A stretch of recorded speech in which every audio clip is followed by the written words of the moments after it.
वो गोस्वामी जी ने लिखा है, ढोल गवार शूद्र पशु नारी सकल ताड़ना के अधिकारी। अब इसकी व्याख्या सूक्ष्मता से सुने और विचार पूर्वक। शास्त्रीय प्रमाण के अनुसार ढोल है ना, ढोल को ताड़ना चाहिए।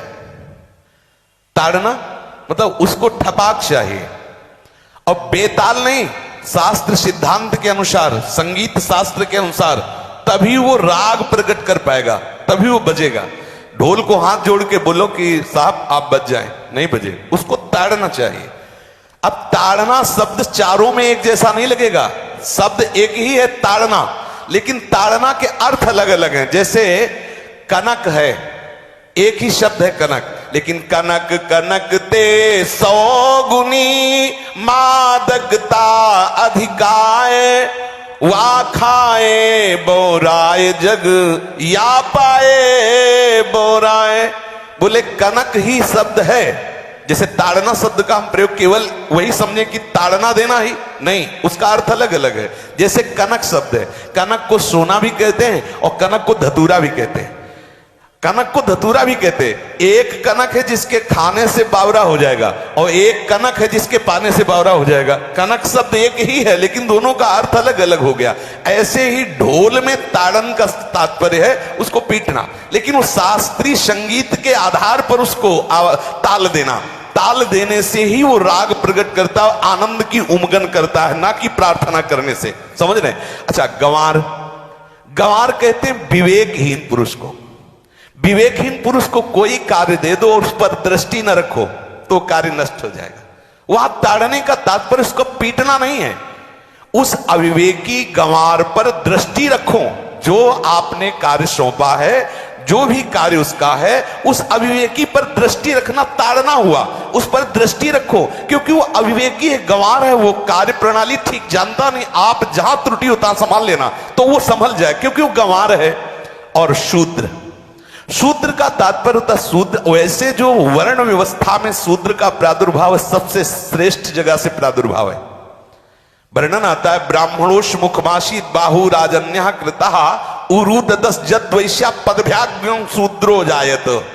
भगवान के श्री चरणों की ही वंदना होती है प्राय। आपने देखा सबके श्री चरणों की, और शूद्रों का प्रादुर्भाव श्री चरणों से हुआ है। कोई ऐसा न समझे कि शूद्र का मतलब निकृष्ट होता है। यहां शूद्र का तात्पर्य, जब से किसी से कहते हैं कि शूद्रवत आचरण करता है, मतलब शास्त्र विरुद्ध, सदाचार के विरुद्ध आचरण करना शूद्रवत आचरण की तरफ संबोधन किया जाता है। यहां कहा गया कि शास्त्र की सम्मति, शास्त्र के शासन के अनुसार आचरण हो, सदाचार परायण हो। शास्त्र जिसके लिए जो विधान करता है, शास्त्र शासन स्वीकार करना, यहां शूद्र के ताड़न की बात कही गई। यहां शूद्र ताड़न का तात्पर्य डंडे से प्रहार करना नहीं, समझना। और जो चौथा कहा गया नारी, अगर स्त्री को हम ये कहें कि ताड़न से ही वो केवल काबू में रहती है, तो राष्ट्र में अपने प्रसिद्ध लक्ष्मीबाई जैसी कोई सामर्थ्यशाली वीरांगना, कोई वीरों सामने बड़े बड़े वीरों के दांत खट्टे कर दे, ऐसी बहादुर सिंघनी हुई, अंग्रेजों के दांत खट्टे कर दिए। अगर कोई समझे कि नारी केवल ताड़ने के लिए है तो उसकी मूर्खता है। पुरुष और नारी का समान प्रादुर्भाव हुआ है। भगवान ब्रह्मा के श्री अंग से दाहिनी तरफ से महाराज मनु और बाईं तरफ से उनकी पत्नी उनका प्रादुर्भाव हुआ शतरूपा। शतरूपा, अब आप बोलो, एक ही शक्ति के दो भाग हो गए, एक पुरुष रूप धारण कर लिया, एक नारी रूप धारण कर लिया। अब यहां विचार जो है कि उस नारी के ऊपर ताड़न शब्द का क्या प्रयोग है। जैसे आप मार्ग में चले जा रहे हैं और आपने दृष्टि चूक कर दी और नारी आपकी स्त्री पीछे चल रही, तो कोई हमला कर सकता है, क्योंकि वो रत्न है। 14 रत्नों में एक रत्न स्त्री रत्न भी है। स्त्री को रत्न कहा गया है। भगवान श्री राम जब वनवास में जा रहे हैं तो सिया जी को आगे नाव में जब चढ़ाना होता तो पहले सिया जी को चढ़ा, सीए चढ़ाई चढ़े रघुराई, पहले आगे। दृष्टि रखो, दृष्टि चूक गई तो रत्न है। यहां दृष्टि रखना, शासन मतलब उसकी पिटाई करना नहीं कि जैसे ढोल को पीटा जाता है ऐसे स्त्री को पीटा जाए, शूद्र को पीटा जाए तो गंवार को, यह व्याख्या नहीं है, यह मूर्खता है, इसे व्याख्या नहीं कहते। जैसे कनक शब्द के कई अर्थ होते हैं, ऐसे ही ताड़न शब्द का यहां अलग अलग प्रयोग है। स्त्री के ऊपर दृष्टि रखो। किस भाव की दृष्टि रखे? क्योंकि वो हमारे यहां रत्न की तरह है। कहीं कोई ऐसा ना हो कि कुदृष्टि वाला कोई उस पर हमला कर दे। पाणी ग्रहण संस्कार में रक्षा का भी सूत्र बताया जाता है कि आपको अभी ये समर्पित है, आप इसकी रक्षा करें। हमारे शास्त्रीय सिद्धांत में देखो कभी भी स्त्री को अकेला छोड़ने का सिद्धांत नहीं पाया गया। अगर शास्त्रीय सिद्धांत, बच्ची है तो माता पिता के शासन, थोड़ी बड़ी हुई तो भाई आदि के बीच में, और बड़ी हुई तो पति के, और बड़ी हुई तो पुत्रों के, मतलब एक सानिध्य का एक दृष्टि रखी गई है कि यदि आप अपनी दृष्टि में रखेंगे तो उसका अमंगल नहीं होगा, उसका हित नहीं होगा।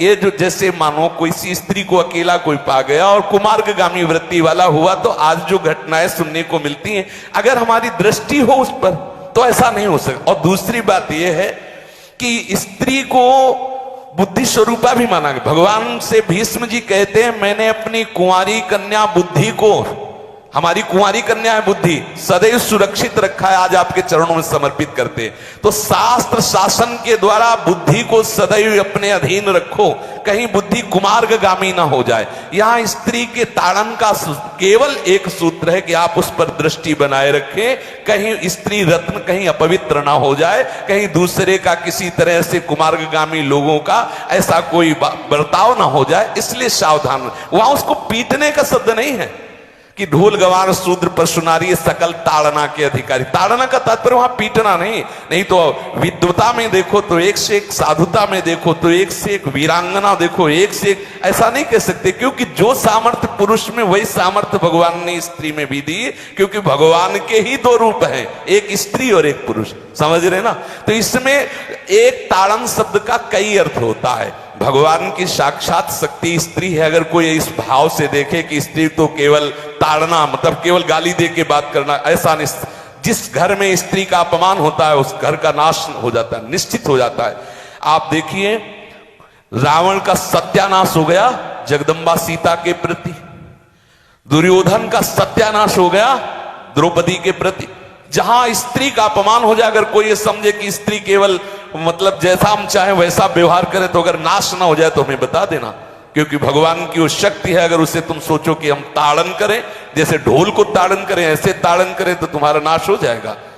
बिल्कुल सच्ची बात समझ लीजिए। केवल वहां दृष्टि रखने की बात कही गई है, आपका अधिकार है, आप उसकी सुरक्षा व्यवस्था में रहें। और एक वृत्ति होती है, अगर शासन ना हो तो हमारी बुद्धि भ्रष्ट हो जाए, हमारी बुद्धि भ्रष्ट हो जाए, आपकी बुद्धि भ्रष्ट हो जाए। भगवान का भय, शास्त्र का भय, लोक मर्यादा का भय, ये हमको सुरक्षित रखता है। इसलिए दृष्टि रखने की आवश्यकता है कि वो पवित्र रहे, वो सुरक्षित रहे, ना कि उसको पीटने के लिए यहां संबोधन किया गया गोस्वामी तुलसीदास जी ने। इसलिए सावधानी पूर्वक अपनी वृत्ति को पावन रखते हुए महापुरुषों के वचनों को समझने की चेष्टा की जाए। गोस्वामी जी ने जो यहाँ कहा, ढोल गवार शूद्र पशु नारी सकल ताड़ना के अधिकारी, तो ताड़ना का अलग अर्थ है, अलग अलग। जैसे ढोल में ताड़ना, तो वैसे ही सब जगह नहीं ताड़ना लगेगी। आप देखो पशु जो है, चालक जो घुड़सवार होता है उसको ताड़ना एड़ी से देता है, अपने चालक जो होता है घुड़सवार एड़ी से।